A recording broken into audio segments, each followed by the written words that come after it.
যাত যাত গেল বলে এ কি আজব কারখানা।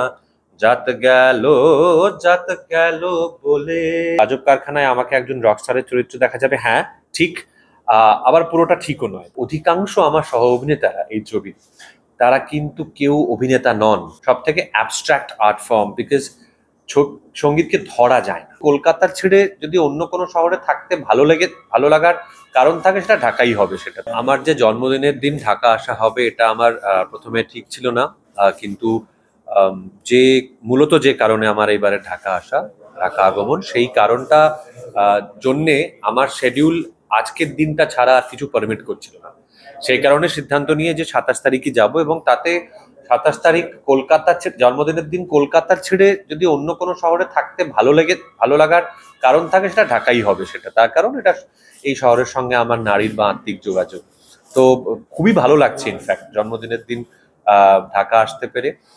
এবং এত মানুষ আমাকে জন্মদিনের শুভেচ্ছা জানাচ্ছেন, আপনারা সকলে জানাচ্ছেন, এবং এত উষ্ণভাবে জানাচ্ছেন, অভিনন্দন জানাচ্ছেন, সেটা পেয়ে সেটা জেনে সেই অভিনন্দন গায়ে মেখে খুব ভালো লাগছে। ধন্যবাদ। আমার একটা সামান্য যেটুকু গান বাজনার একটা ব্যাকগ্রাউন্ড আছে, বা যে গান বাজনার যে পরিমণ্ডলে আমি কিছুটা হলেও বড় হয়েছি, সেটা নিঃসন্দেহে হেল্প করেছে। আমি তো বলবো যে আমার ব্যান্ড থাকার থেকেও যেটা বেশি সাহায্য করেছে, সেটা হচ্ছে যে আমার ইনফ্যাক্ট বাংলা লোকায়ত গান বাজনা নিয়ে দীর্ঘদিনের একটা আগ্রহ এবং একটা কিঞ্চিত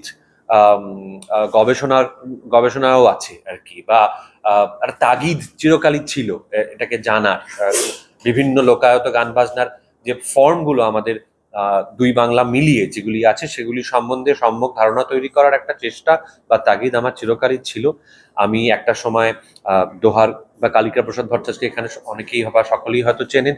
আনফর্চুনেটলি উনি আমাদের মধ্যে আজকে আর নেই। তাদের সঙ্গে একটা দীর্ঘ সময় সঙ্গ করেছি। তারও আগে আমার বাবা মার সূত্রে আমি দীর্ঘ সময় বাউল এবং ফকির সঙ্গ করেছি। তো আহ, আহ, সেই জিনিসটা আমাকে আজব কারখানার ক্ষেত্রে খুবই সাহায্য করেছে। তার কারণটা হচ্ছে যে আপনি বললেন যে আজব কারখানায় আমাকে একজন রকস্টারের চরিত্র দেখা যাবে, হ্যাঁ ঠিক। আবার পুরোটা ঠিকও নয়। তার কারণটা হচ্ছে যে এই রকস্টারের একটা জার্নি আছে এই ছবি জুড়ে। যে জার্নির মধ্যে দিয়ে তিনি কোথাও একটা আমাদের বাংলার যে শিকড়ের যে গান বাজনাগুলি, তার সঙ্গে তার পরিচয় ঘটে।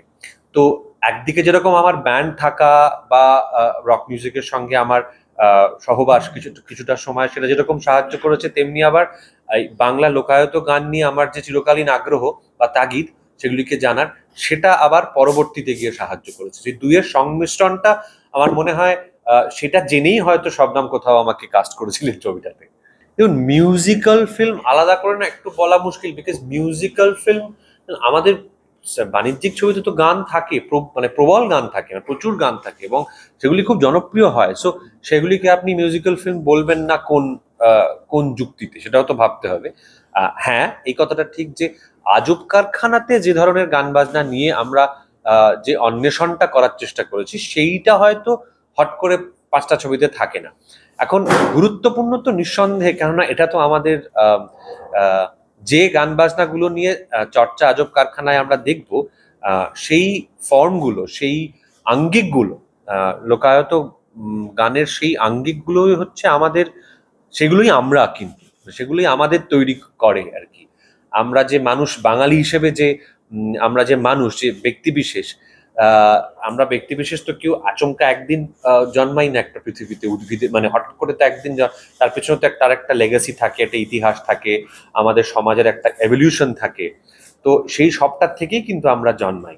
হ্যাঁ, তো সেইটা বিচার করলে দেখতে গেলে কিন্তু আমাদের শিকড়গুলো সব এই গান বাজনাতে বাঁধা আছে। তো সেগুলো নিয়ে যখন কাজ যদি হয়, সেটা যে গুরুত্বপূর্ণ, এটা তো বলাই বাহুল্য।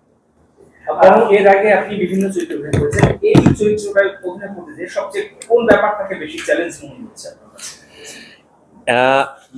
একটা জায়গা আছে, বাট সেটা না আমি বলতে পারবো না। তার কারণটা হচ্ছে যে সেটা বললে পরে ছবিটির নির্যাসটি পুরোপুরি বলে দেওয়া হবে। মানে একটা জায়গা আছে, একটা খুবই গুরুত্বপূর্ণ একটা জায়গা আছে ছবিটি, আম, যেটা আমি সহজ করে এইটুকু বলি যে একজন শিল্পী, বিশেষ করে একজন সঙ্গীত শিল্পী, আমি বিশ্বাস করি সঙ্গীত সব থেকে বায়বীয় একটি শিল্প মাধ্যম, মানে যাকে আমরা ইংরেজিতে যদি বলি, আমি ইংরেজিতে বলবো সব থেকে অ্যাবস্ট্রাক্ট আর্ট ফর্ম, বিকজ সঙ্গীতকে ধরা যায় না, সঙ্গীত হাওয়ায় ভেসে থাকে। তো সঙ্গীত নিয়ে যাদের কাজ, যে কোনো ধারার সঙ্গীত নিয়ে যাদের কাজ, তারা কিন্তু আর 5টা মানুষের থেকে একটু আলাদা হন। তাদের জীবনে যখন খুব জীবন পরিবর্তনকারী কোনো ঘটনা ঘটে, আমি বিশ্বাস করি যে সঙ্গীত শিল্পীরা সব থেকে ভালনারেবল হন, সব থেকে নরম মনের হন। কাজে তাদের ওপর দিয়ে একটা ছোট ঝড়ও কিন্তু তাদেরকে অনেক বড় একটা পরিবর্তন তাদের জীবনে বা তাদের মানসিকতায় নিয়ে আসতে পারে। সেরকম একটি জিনিস আছে এই ছবিতে। সেই জায়গাটা ধরতে গিয়ে আমার মতো একটি খুব র্যাশনাল মানুষের, আর কি আমার মতো একটা খুব মানে যুক্তি বুদ্ধি দিয়ে বিচার করা একজন মানুষের, সেইটা একটা চ্যালেঞ্জ হয়েছিল, যে চ্যালেঞ্জটা আমি একজন অভিনেতা হিসেবে এনজয় করেছি। যার কারণ এই চ্যালেঞ্জগুলোর জন্যই তো আমরা এই কাজটা করি। চ্যালেঞ্জ আমারই মতো দেখতে, আমারই মতো ঘুরে বেড়ায়, আমারই মতো কথা বলে, এরকম চরিত্র যদি দিনের পর দিন ধরে করে যায়, তাহলে তো সেটা তো আর কোনো মানে একটা পয়েন্টের পর সেটা আর যথেষ্ট উত্তেজিত বা যথেষ্ট অনুপ্রাণিত করে না। গৌতম বাবু লাবণ সিনেমায় অভিনয় করতে যে বোম্বাদা বেশি স্যাক্রিফাইস করেছেন এবং বলেছেন উনি নাকেও থেকেছেন। তো এই ক্ষেত্রে এই চরিত্রের জন্য আসলে কিভাবে বাবা, এরকম অভিজ্ঞতা আমাদেরও হয়েছে এই ছবিতে। শবনমকে জিজ্ঞেস করুন, সবটা হয়তো শবনম বলবে না, কিন্তু কিছু অভিজ্ঞতা এরকম হয়েছে। আমরা যে রিমোট প্রান্তে গিয়ে শুট করেছি, যেখানে যেখানে মাঠে ঘাটে কাদায় জলে বৃষ্টিতে, এবং একটা কথা মাথায় রাখতে হবে যে এই ছবির একটা বিরাট শতাংশ আমার সহ অভিনেতারা, ইনফ্যাক্ট বিরাট না মানে অধিকাংশ আমার সহ অভিনেতারা এই ছবির, তারা কিন্তু কেউ অভিনেতা নন, তারা অধিকাংশ সবাই সঙ্গীত শিল্পী, এবং তারা প্রান্তিক সঙ্গীত শিল্পী। তারা কেউ কেন্দুয়ার অভ্যন্তরে একেবারে ভিতরে, কেউ হয়তো ঘাটু গান করেন, কেউ জারি গান। হ্যাঁ, তো এবারে তাদের সঙ্গে কথোপকথন, তাদের সঙ্গে দৃশ্যায়ন, তাদের সঙ্গে অভিনয়, এটা করতে গিয়ে আমার যে সব থেকে যেটা আমার পাওনা হয়েছে, সেটা হচ্ছে যে আমরা যারা অভিনেতা, আমরা যারা সিনেমা করি, আমরা বিশ্বাস করতে আরম্ভ করি যে আমাদের জানা সত্যটাই একমাত্র সত্য, কিন্তু তা আসলে নয়।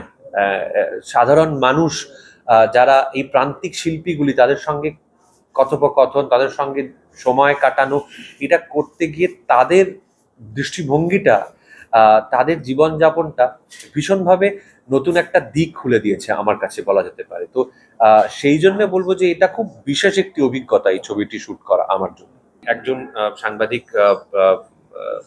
আমাকে অনুরোধ করলেন একটি গান গাইতে। আজকে যে ছবির প্রচারের কাজে আমরা এখানে আছি, সেই ছবির প্রেক্ষিতে আমি এই গানটি গাওয়ার চেষ্টা করব। 2 লাইনই গাইবো, তার বেশি আমার জানা নেই গানটি অ্যাকচুয়ালি। তার কারণ আমি যে কথাগুলো বললাম, সেই কথাগুলোর ক্ষেত্রেও এই গানটি আমার মনে হয় ইম্পর্টেন্ট। ভুল ত্রুটি হলে মাফ করে দেবেন সকলে নিজ গুণে। জাত গেল বলে এ কি আজব কারখানা, জাত গেল বলে। ধন্যবাদ সবাইকে। সংবাদ, ফিচার ও অনুষ্ঠানের জন্য ভিজিট করুন সংবাদ প্রকাশের ওয়েবসাইট এবং যুক্ত থাকুন ফেসবুক পেজ ও ইউটিউব চ্যানেলের সঙ্গে।